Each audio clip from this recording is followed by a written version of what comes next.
Time once again for another Beat Up 3 podcast is brought to you by Schaefer's Oil and by Algier Performance as we are into the month of March, racing season heating up. And Springfield, the engines were roaring last weekend, weren't they? Yeah, we went down there Friday. They raced Friday night a few classes, and then we got out and shook our car down and got going for ourselves just to get ready for MLRA opener is in a week from Friday, so it's coming up. But it's cool to see cars back on track at Springfield and back on track in the area for sure to kind of kick off 2026. So hard to remember what year it is now, but really good turnout for Jerry. They got nailed with rain Saturday night, but 0.0002 was the finish for the B-Mods. So Logan Smith got his first win. Former I-44 shootout competitor Logan Smith. There you go. Remember him from, I gave him the Rex Merritt speech that Rex gave me one time at, I gave it to him at the winter shootout. I can't remember what happened. He was so fast that night and got wrecked a couple times and mad, and he dumped a guy, and I'd done it before too. And Rex Merritt pulled me aside and lectured me about it. And I said the exact same thing Rex Merritt said to me, because Rex is like, I don't blame you for going back out there and wrecking that guy, but if you'd kept your head on straight, you were fast enough, you could come back and won. And I'm like, oh. And I sat there for a minute. This was a go-kart race too. Rex was racing, and I'm like, he's like, you just got to sometimes know what you got, know your car's good enough to get back up there. And it stuck with me. So then I'll never forget this Smith's kid. I mean, he's hitting everything but the lottery. And he's so fast. And I'm like, I finally, like, in between races, I'm like, because we had black flagged him, he's pissed. And I'm like, dude, you have the fastest go-kart here. Like, slow down, take a deep breath. I've done it too. I've had my head up my butt, and you just got to learn. Revenge takes over, doesn't it? Yes, it does. Like, you just lose your mind. And Kyle Busch did it this weekend. Like, you literally lose your mind and don't care about nothing but getting that guy back. And I'm like, you just got to take a deep breath and go. And he did and come out and won. So I think that was his first. I think that was his first, for sure, his first win at Springfield, I think, in a B-Mod. So that was cool to see. I just remember some of these kids, coming up and, your Hoyt Millers. Carter Jackson had a good run the other night. Carter's getting better every time he gets on the racetrack. And Jet Stovall's in a Legends car now. And I remember him, running go-karts. So it's a lot of these guys that were running go-karts just, moving on up. And you'll see him, up and around Kansas City and down in Arkansas too. So pretty cool to see, the guys come from go-karts and just go-karts, quarter midget ranks, and build their way up. The Eli Muhlenberg is now in a full body car, and he's come up the quarter midget ranks, and I think he's a kind of a young and upcoming prospect that will be fun to watch. And there's several of them that's especially on the dirt side around here that are really coming up, and you want them to get on a little bit of pavement just to see if they can, and it'll be interesting to watch.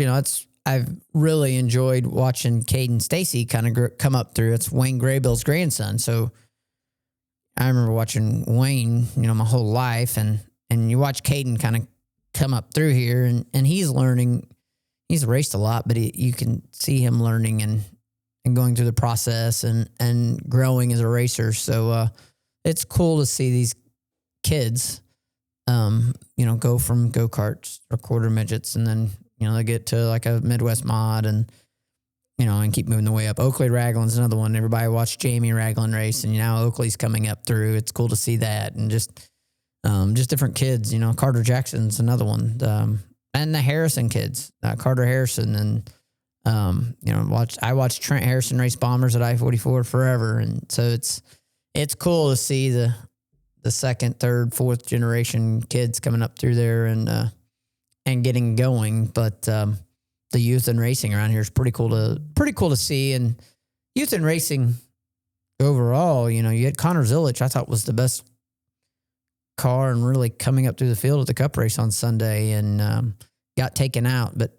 it's kind of nice to see a young star like him, he's 19, I think, maybe. I know he's not even old enough to drink yet. And really in the Cup Series, really growing and getting better each week, and just unreal talent. And they have growing pains. You know, Corey Day has hit everything but the lottery and is the beating post for everybody right now on the NASCAR side in the O'Reilly Auto Parts Series because he's wrecking a lot.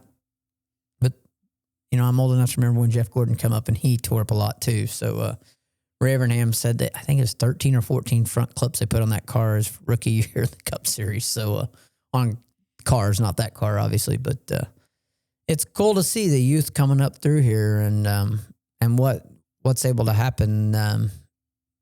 You know, I don't want to say it's a complete changing of the guard, but it is. It's definitely happening around here too. You know, younger coming up. Springfield also on Saturday. Derek Brown with Stoutland. He wins the Super Stock feature. So local driver continues to do well. Derek and Tim have won so many races in that class and just so good in full bodied cars and do a great job. And cool to see them back in victory lane for sure. Jake Carter of Springfield won the Midwest Mods A class, and Corey Pope of Clever was the winner in the Legends feature. That was Saturday. Car count doubled from Friday to Saturday at Springfield, basically.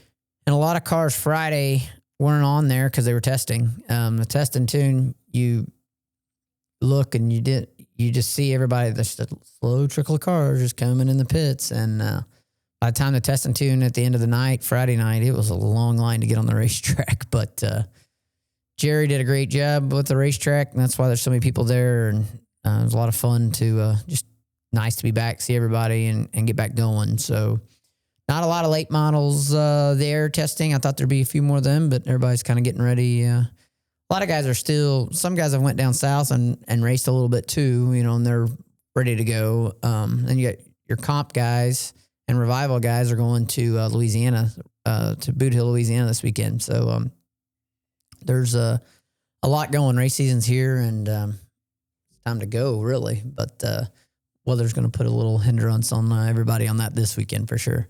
What'd you learn about the three car as far as speed and handling goes? A lot of what not to do, probably. We were pretty happy with how the car was early in the night and tried several things. And so we got some work to do and we're working. We unloaded. We were going to go back Saturday, but chose to unload and wash. If I'd have known we'd have had this good of weather, we probably would have went and tested Saturday, but really needed to, Springfield's just unique. Like, I feel like what you have at Springfield may not work at other places. If your car is good and balanced overall and has balance, it doesn't matter what racetrack you're at, you're good to go. And we tried a couple things that I felt like threw that off. So, go back to the drawing board and know not to do it. And, but overall pretty happy with it. And it also too, like you get sometimes testing like that. There was crate cars out there that were, when it's slick, everybody's about the same speed. When it is wide open and they're 1.5 to 2 seconds slower in a 12-second lap, it gets pretty hairy pretty quick. And doesn't seem like, you know, when you say a second, it doesn't seem like much, but when it's 12-second lap and they're 1.5, 2 seconds off, it gets pretty sketchy. And but in the slick, you know, everything slows down. The motors equal out. The cars equal out a little more, and you're able to, you know, get spacing and do what you need to do there. So, but we were pretty happy overall, and you know, a little different tire for us this year with 3 harder tire all the way around. I'll try not to get too technical on here, but you got a harder tire all the way around with MLRA on everything but your right rear. Your right rear's pretty much the same whatever series you run, but comp cams is on a 2. And I think they're offering American Racer too, but they're on a 2-3 option. So you have a softer compound all the way around, and then everybody's on a right rear 3. Where MLRA is on a right rear or 3s all the way around with a 3-4 option on the right rear. Mars is a 2, a softer tire, which to me is a better. that's the right choice, probably for MLRA, because our tracks around here, we don't have a lot of really good dirt.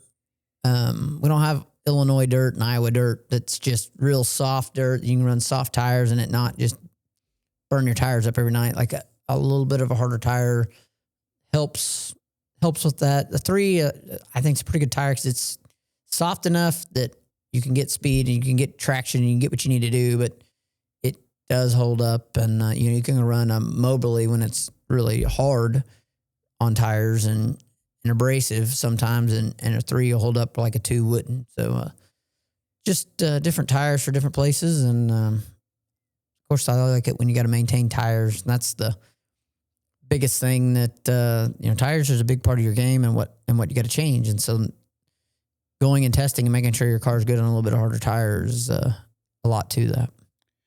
Next Springfield race is March 13th and 14th. A lot of activity during the month of March. Of course, Lucas Oil Speedway, they've got the King of America race. That's Thursday, the 26th. That'll start a big weekend at Wheatland. They've got the USMTS Touring Series, USRA B Mods, and USRA Stock Cars coming to Wheatland.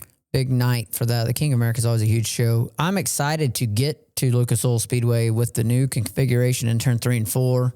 One, it's going to be a lot safer. They got rid of the lip and the ledge, and now you can knock the deck out of the car and it not junk your race car. Before, if you got up over that ledge, you would knock the rear clip off the car or front clip. So it's going to be a little wider, a little bit bigger around there. I think it's really going to change up the racing, and I think for much better, a lot better racing there. The way I understand, I think if this goes good, they'll do it in 1 and 2 as well. But there'll be a lot of work to make that happen in 1 and 2. But they've done a lot of work there and spent a lot of time and money and really trying to make the racing better. So shout out to them on that, and looking forward to go testing there pretty quick and seeing what that's like. And it'd be I think it might actually, the Spring Nationals at Wheatland always has a huge car count because it pays $20,000 to win, and it's like the only shot you get to go there before the Show Me 100. But I think you'll see even more emphasis put on it this year. Show Me pays $75,000 to win, and that's basically your only shot to go test there in race conditions. So be interesting to see how many big name guys. I don't know how you can get any bigger with Thornton and Davenport being there every year anyway, right? But I think you'll see everybody there again this year, especially with the reconfiguration. I-44 Speedway practice 2 weeks from this Saturday on the 21st. Coming up. So very quickly coming up. New tire rule there. The late models are on F45 Hoosier, which is going to make the racing better, in my opinion, a lot better. Nothing against the American Racer Macquarie tire. It was just that tire did not fall off on a late model. It did not. I don't know. It was a good tire. Nothing wrong with it. It just didn't race good. It would fall off for everybody. It didn't matter if you maintained your tire or not. And I think that new tire will make the racing better. You'll see qualifying. I think you'll see qualifying times drop a little bit. You'll see maybe a quick time like a 1480, 1490. It'll be a 70 and a 60 again to time in. But you'll fall off and you'll race. Race probably 1550s, 40s and 50s.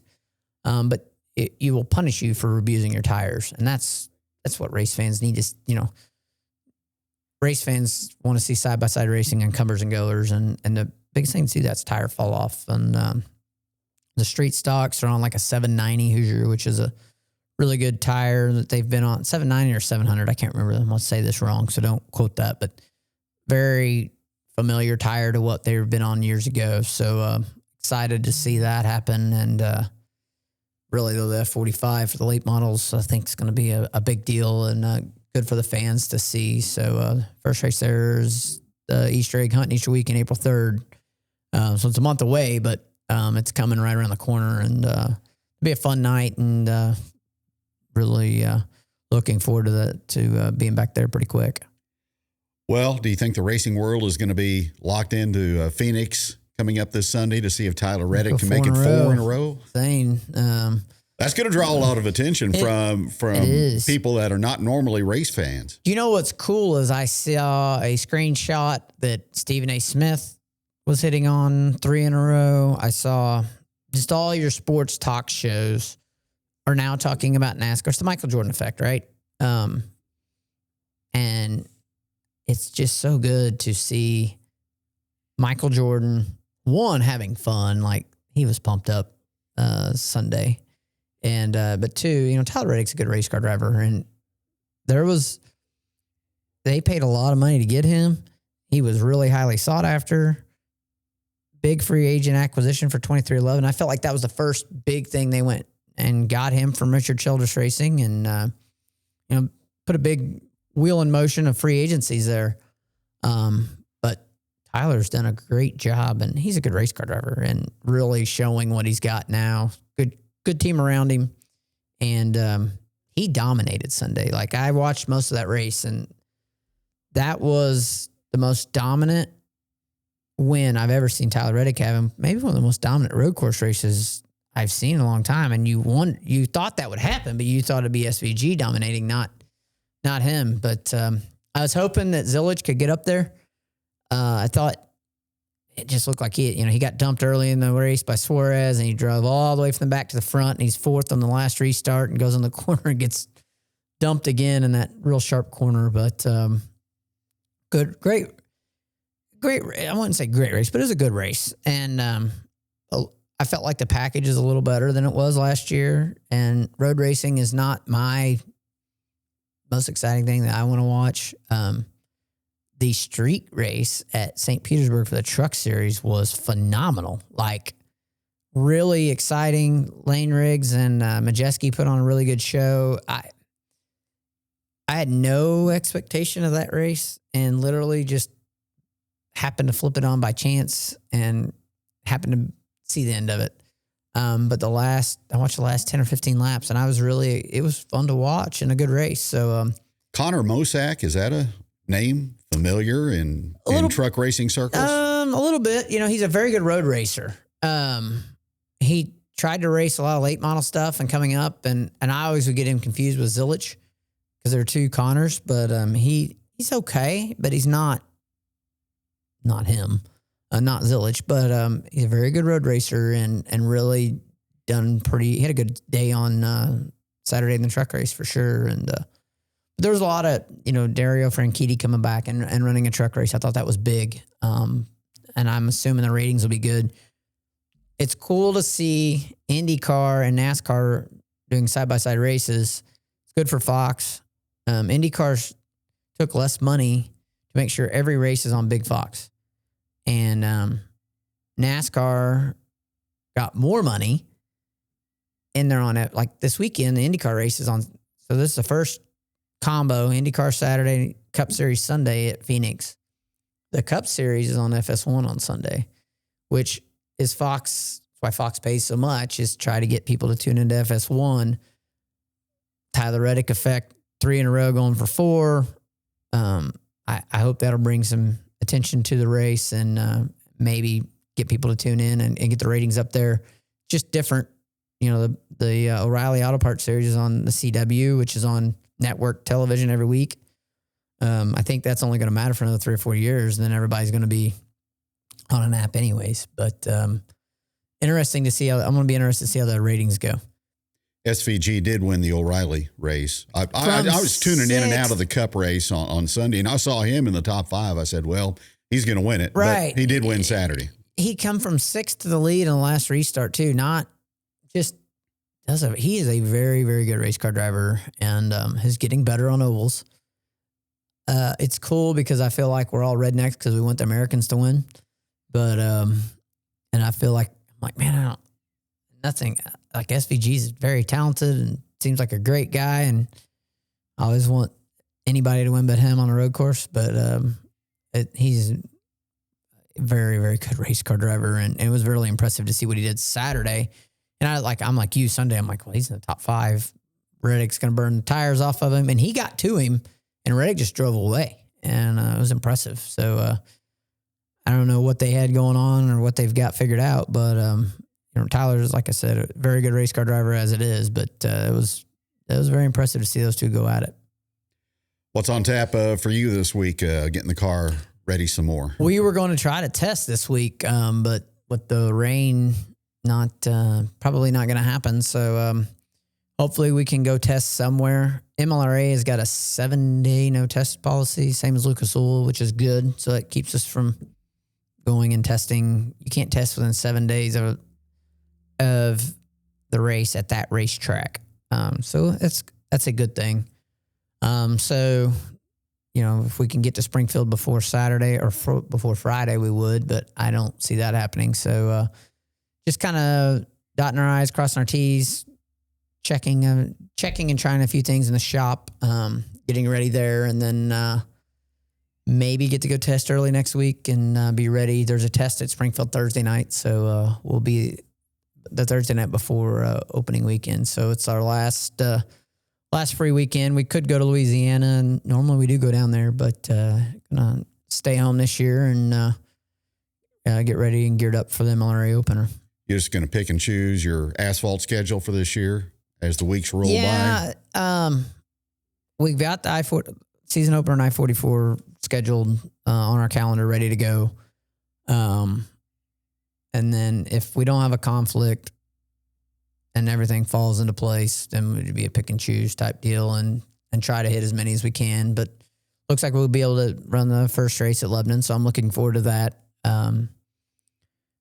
And pretty sure Braden's here that weekend, so he likes asphalt racing a lot, so that'll be fun. So I'm looking forward to that, and then kind of see where we're at. Depends on how our dirt schedules go and what our schedules look like for there forward. But hit up a few hit and miss, and I think Mike Sloan's going to be there a lot this year, and if he runs for championship, he's going to be my pick to win the championship there. Dylan said he's not running for championship.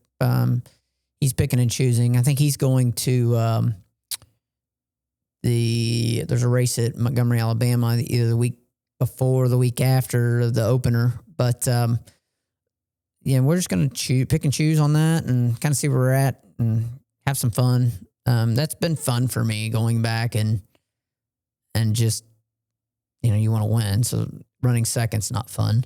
But going back and just getting in the car and just having a good time and really having fun is it was great to have that change of pace, and I want to make sure that for me, I want to keep that in it, and see what happens. But looking forward to that, and really looking forward to I-44. I was at Justin Day's shop last week picking out some graphic stuff on our cars, and there was a wrap printed off on the table. Had a 3 on it too, but so for a Crown Vic, and I think Aaron Douglas told me there's 31 Crown Vics registered, so that's good. Really strong field of street stocks signed in and ready to go, so that's good. Just really looking forward to that and seeing what happens from there, and some interest from Legends cars. To me, that would be cool, and I think that's what I look at. What is the next step for racing in our area? We talked about the youth and the youth movement going on. And if you could get a Thursday night Legends car, Thursday Night Thunder on pavement a couple times a month at I-44, I think that would grow your youth movement. There's such a strong field of Legends cars on dirt right now. And it's great. It's really awesome to see. Corey Pope won, former I-44 bomber track champion. I remember watching him race 20 years ago in those cars, and the Legends cars are so cool because there's not a lot to them. They're a simple car, very cost effective, and they're a cool, clean race car, and if those guys could just come race some pavement on the inner track at I-44 and have some fun, I think that can grow your youth. And look at Keelan Harvick right now. I mean, that was kind of his, they were diversified and went to everything, but he ran a lot of Legends car races and still does some. And I think that's just kind of your step up. And the cool thing about that is too, a father and son can run together, and I think that's pretty neat too. They got an adult class and a kids class, so you got dad in one. Kyle Busch has been doing that all over the country with Brexton, and doing that a lot. And I think that's good. You got Kyle in a car, and he's racing the same racetrack. And so Brexton can watch him, and they can talk back and forth and work together, and it helps your son develop. So I think that, Legends cars are fun. They're affordable. And I think that would be a good thing. And I know Aaron's talking about it, and hopefully that interest grows and that happens. I think that'd be awesome. Good show. We'll talk to you again next week. See you next week. One more week, and we'll be back at it. The BW3 podcast brought to you by Algar Performance and by Schaefer's Oil. We remain 23 strong in memory of Lebanon Area Sports Hall of Famer Nick Bradshaw. This is produced and presented by Swino Visuals.